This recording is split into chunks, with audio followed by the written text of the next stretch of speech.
Circle of Inevitability, capítulo 251. Árvore gigante. O irmão de Jenna enlouqueceu? A raiva de Lumian aumentou.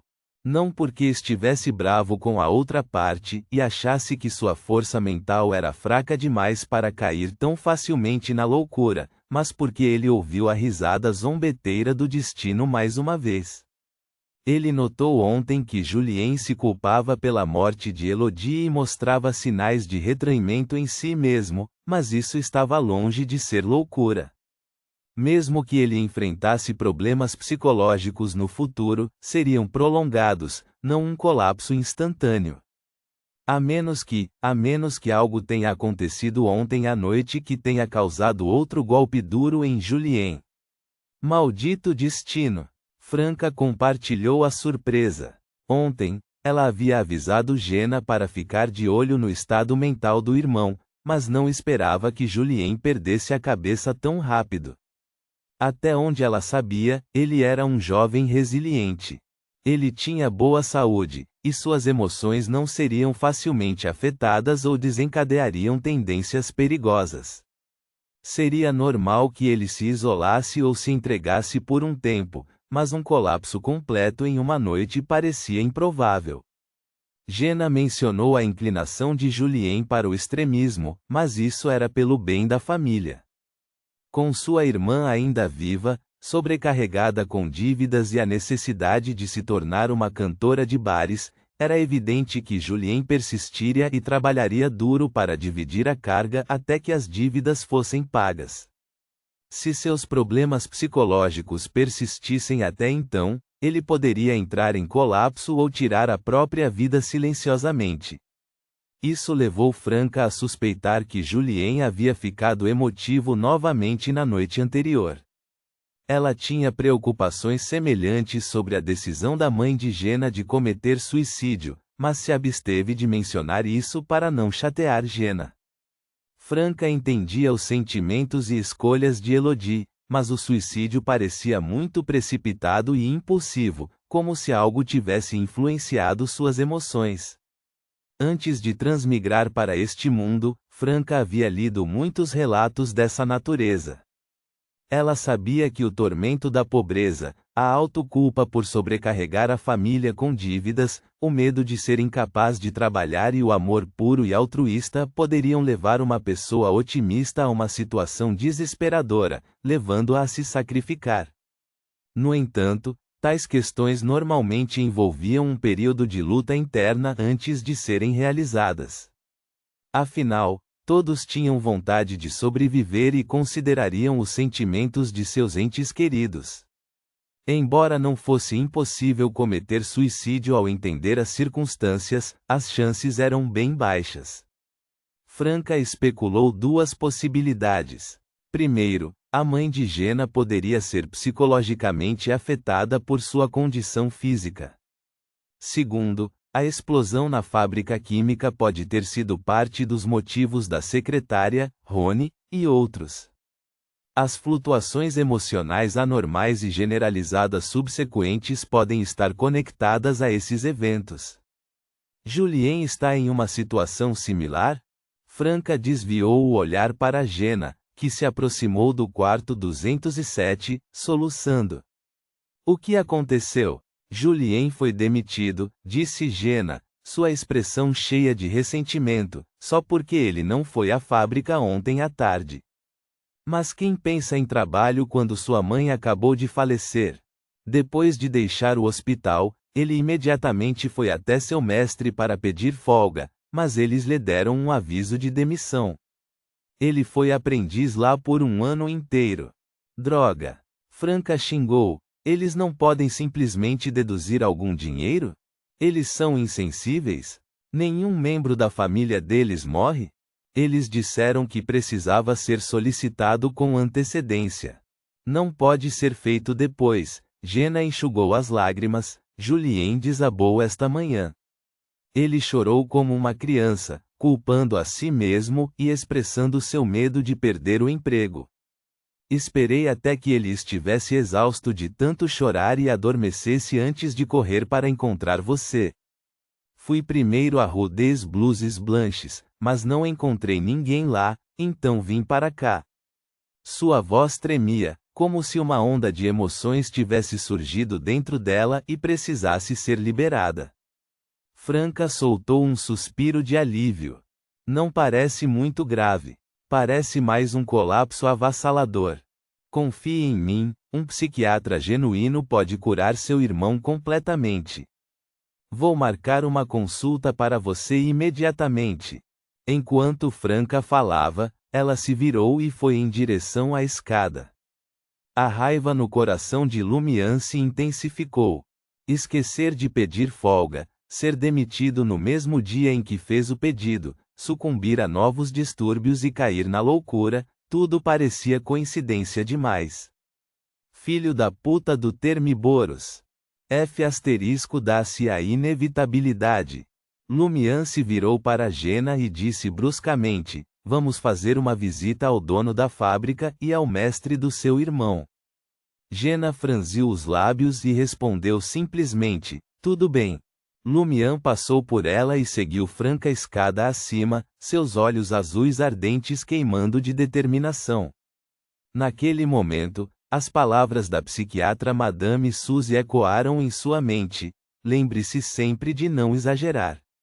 Sempre que sentir uma onda semelhante de emoções, respire fundo e encontre sua calma. Lumian respirou fundo, sentindo-se alarmado. Diante da loucura do irmão de Jena e das provocações cruéis do destino, ele deveria ficar irritado e protestar, mas não deveria ter permitido que sua raiva o consumisse completamente. Quase simultaneamente, atrás de Lumian, a expressão ressentida de Jena se transformou em uma calma. De algum lugar, ela sacou uma adaga verde amarronzada, assemelhando-se a uma lâmina feita de galhos de árvores em vez de metal. Sua superfície era adornada com casca, disposta em padrões intrincados. Com um movimento rápido, Jena enfiou a adaga nas costas de Lumian. Reagindo rapidamente, Lumian torceu o corpo, evitando por pouco um golpe fatal. A adaga encontrou apoio entre seu ombro e costas, tirando sangue. Jena saltou para trás com agilidade, enquanto o sangue vermelho do ferimento de Lumian fluía profusamente, como fogo vermelho. A casca da adaga verde amarronzada de Jena pareceu ganhar vida, absorvendo avidamente o sangue de Lumian. Naquele momento, os músculos do rosto de Jena se contorceram, deixando-a irreconhecível para Lumian e Franca. Em um instante, ela se transformou em uma garota encantadora e etérea, com feições cativantes. As pupilas de Lumian dilataram-se quando ele reconheceu o impostor. Charlotte Calvino. Charlotte Calvino, a atriz principal do filme de Lance Cade A Pigeons. Charlotte se misturou perfeitamente ao ambiente, evitando com facilidade a bola de fogo vermelho carmesim de Lumian. Em meio à explosão estrondosa, a porta do quarto 207 desmoronou. A atriz riu e disse: "Você recuperou os sentidos rapidamente. Eu não pude eliminá-lo diretamente. Mas não importa. Só precisamos de uma pequena porção do seu sangue." Reticências. Na Avenue du Marché, em frente ao edifício de 4 andares de cor caqui que abrigava o escritório do deputado. Jena entrou no salão de banquetes com perplexidade. Diante de seus olhos, havia uma variedade de sobremesas requintadas, pratos saborosos e copos de bebidas de cores vibrantes, espalhados por longas mesas. Em um canto do salão, uma pequena banda sinfônica tocava uma melodia suave, acompanhada pelo brilho cintilante de um lustre de cristal e pelos suaves raios de sol que entravam pelas janelas. Entre a multidão, havia pessoas vestidas com jaquetas marrons, camisas de linho e trajes indefinidos do distrito comercial, parecendo um tanto deslocados em meio à opulência do banquete. Alguns ficaram em um canto, suas expressões vazias, enquanto outros olhavam os itens luxuosos com ressentimento. Alguns consumiam comida em um estado de confusão, enquanto outros saboreavam champanhe com excitação, saboreando o gosto de algo reservado para a classe alta. Instintivamente, Jenna recuou para um canto mal iluminado, sua expressão impassível enquanto observava silenciosamente tudo ao seu redor. Enquanto isso, no quarto andar, Hugues Artois, vestido com um fraque preto e uma gravata borboleta azul escura, com as costeletas manchadas e o nariz proeminente, estava atrás de uma janela, observando o distrito do mercado. Este lugar caótico e antiquado pertencia ao seu reino. Monsieur, por que oferecer um banquete de condolências e convidar esses plebeus? Rony, usando óculos de aros dourados e ostentando cabelos bem penteados, perguntou confusa. Hugues Artois sorriu. É o dever de um membro do parlamento. Antes de assumir outra identidade, devo cumprir minhas obrigações. Além disso, ao oferecer condolências e assistência às pessoas enlutadas neste momento, deixarei uma impressão duradoura em suas mentes. Eles podem se tornar meus seguidores leais no futuro. Quando chegar a hora, sua conversão será mais fácil. A ruiva Cassandra riu. E eles permanecerá alheios ao fato de que foi você, um membro do parlamento, que trouxe calamidade, dor e desespero sobre eles. Eles só perceberão o cuidado e a preocupação de uma figura de alto escalão, satisfeita com suas promessas. A secretária Rony assentiu, com um sorriso nos lábios. Aos olhos deles, o Monsieur é uma figura estimada que eles só podem admirar de longe. Eles não ousam se aproximar ou questioná-lo, muito menos abrigar suspeitas, desabafar sua raiva ou abrigar ódio.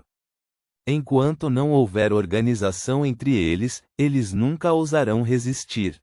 Hugues Artois riu e declarou: é precisamente por isso que devemos semear a divisão entre eles, alimentando a animosidade.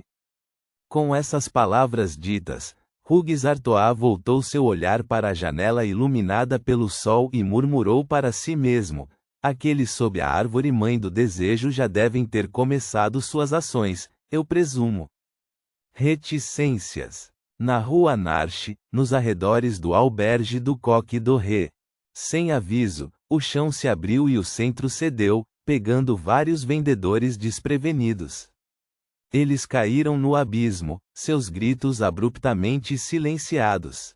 Uma colossal árvore verde amarronzada surgiu das profundezas, com seus galhos se espalhando em todas as direções.